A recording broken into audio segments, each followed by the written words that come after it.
In K-12 education, we have so much accountability to so many other people on how we spend our dollars. Without position control, we would not be able to back up what we spend. But when it comes to the management of the position and how it's used and how creative a supervisor can get to squeeze every single last ounce out of that position, whether it's an aide, a teacher, a bus driver, a custodian, that management comes from that supervisor and their ability to be creative and think outside the box.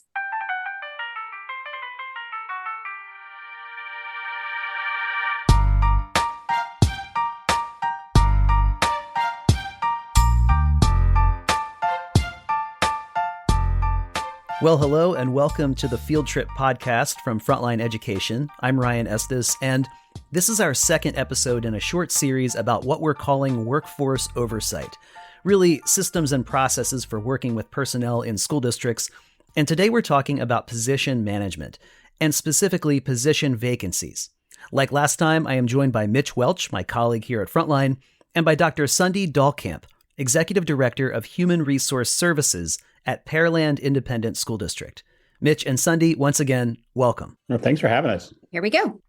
Now, for the layperson, and to be clear, that's me, let's define some terms. When we say position management, what exactly are we talking about? Yeah, thanks, Ryan. I think this is a really good kind of foundational topic that we're having to start with when we're starting to managing people. Personally, I was a school principal for a long time, and I was in I called it a position control environment. Anytime I had data, it was tied to how they were paid, compensation, how many positions I had allocated on my building, how many positions I could create or not create. It was tied to pay. And we've now come into this place in relationship with people like Sundie and like, hey, we have to manage these positions as well as pay them well. And so I want to pass it to Sundie. Sundie, how would you define position control from your seat as an HR director? Okay, so I have to define them together. Position management and position control. I have to define them together. I love using analogies. So for all of my tech nerds out there, position management is your software development. How creative can you get? Position control is your boxes and wires, right? Like it's the nuts and bolts. The control is the yeses and the nos. Are we going to pay them? Yes or no? How much? Yes or no? Are we going to allow the position to exist? Yes or no? Position management is your utilization. Are you using it to the best of your abilities? Going back to you speaking about a principal, my high school principals in my district are hands down some of the best position managers that I have, because I allocate X amount of positions to a high school of 3,400 students. And that principal is able to turn water into wine every year. Position control happens at the central office level. My department controls the ins and outs, the yeses, the nos, the federal or not, or local or not. And that's the control mechanism. That's HR's relationship with the business office. That's HR's relationship with special programs. That's where staffing allocations come from, that control piece. And it sounds very, I'm the man, right? But that's not really what it's for. In K-12 education, we have so much accountability to so many other people on how we spend our dollars. Without position control, we would not be able to back up what we spend. In my district, 84% of my budget is human resources.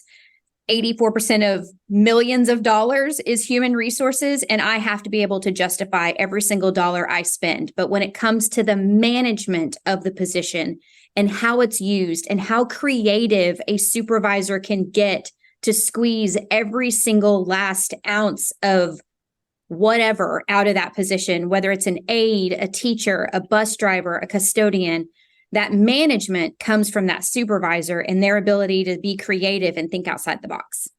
And this is where, in working with HR departments, especially across Texas, being homegrown here in the state, getting creative to balance my allocation, where some people might be split position or split FTE, or might do this position for this many hours a day compared to this position this many hours a day. I might share a person with the campus to make sure we balance.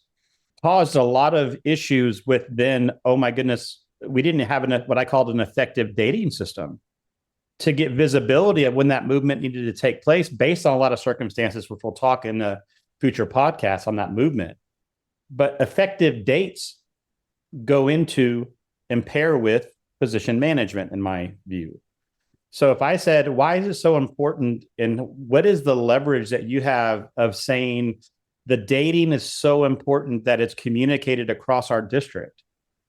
Because if we can plan ahead and not be reactive or see things coming that are happening in time, and we have a communicated effective dating system that says, I know in February, on the second week of February coming up, I have a picture of vacancies that are going to occur because of request and the position movement we've had and the management of those, with good documentation, good requests, good workflows, good notifications that this is happening. Explain to me how you've taken in managing positions and the importance of the dating and people all on board with using an effective dating system. I think you have to have amazing amounts of communication and conversations on multiple levels to be able to pull the trigger on something in a future date. We're right now in the very early stages of projecting staff for the upcoming school year. I can't just use enrollment numbers, right? Because enrollment is, oh yeah, you're going to have 20,000 students and 23 schools. Go figure it out. No, you have to look at historically how many kids typically move into the city, how many kids move out. A trend that's been happening in our district for a while is we are graduating way more seniors than our incoming kindergartners, which tells me over time we will have a smaller school district, period. There's no other way to do it because kindergartners grow up to be seniors. And if I start with less kindergartners, one day I will have less seniors. But you have to be able to see that coming to be able to make those future decisions. And so, especially with regards to our special programs population, if I have a kiddo that I know is moving into the district, they have to be ARTed in months in advance, right? They have to come to us with all kinds of paperwork and meetings. Well, if I know there's going to be a staffing unit that is going to have to be there on day one when that kid walks in the door, I have to be able to go to a principal at another campus and say, hey, as a control, as position control, I'm going to move your position as the position manager. You need to figure out how to fill that gap on your campus because I'm taking the human and I'm walking them across town. And I think that's where some of your conversations have to come into play so that control piece and that management piece are able to partner along the way. And I think you said something very key here that keeps triggering things. This is emotional a little bit in relationships in your district. Because we have typically what I think of when I'm working with people today, control sits in the business office. Management is a result of how it's being controlled on a lot of districts. And I feel like in your district, it's a pretty healthy relationship between business and HR, where you said the relationships there's not really a gap. There's a buy-in to a process on both seats that my management is coinciding with your control and we're not battling each other. And I don't know if a lot of districts can say that. Some people have a battle and there's a lack of reaction. There's a reaction because they didn't know, or a principal moves someone and they didn't get told and they're paid wrong. Or I put someone in a position that I wasn't allocated for. And all of a sudden we're going at our position list and we're doing assignment reviews and we're like, why is that person sitting there? You didn't tell us you did it. And so I think that's this importance of really starting a conversation across a wider spectrum of, we do need to balance management a little bit more and educate management of positions differently. So we talk differently internally. And if there is a gap, we bridge it. And if we bring people to the table, we hash through it. And we look at processes so that control and management don't cancel each other, but support each other. Well, you also have to give avenues for that conversation to take place. If those conversations are only happening at the central office level, then you're never going to get told by a high school principal or an elementary principal that cafeteria worker change positions. So you have to give them an avenue, an outlet. In our particular district, we use technology. We use electronic programs and software and servicing to make sure that if you make any change in the management of your position, you have a green light pathway to tell us about it. When it gets to us on the control side, we'll let you know yes or no. But you absolutely have an open line of communication to tell us about your management all day, every day. And I think that makes a difference. I mean, if a principal, every time they wanted to make a management decision, had to call my office and ask permission before they did it, I'm not letting them be a principal. They're just one of my employees at that point.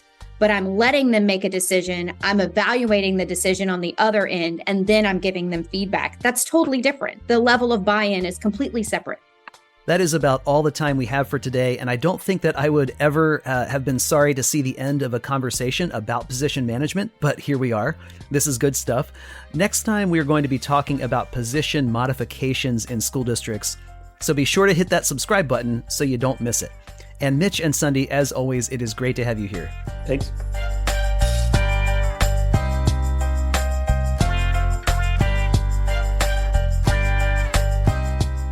Field Trip is a podcast from Frontline Education, a leading provider of school administrative software, like Frontline HRMS. Frontline HRMS empowers your HR team to drive talent, compensation, benefits, and position management. You can find more information at frontlineeducation.com. For Frontline Education, I'm Ryan Estes. Thanks for listening and have a great day.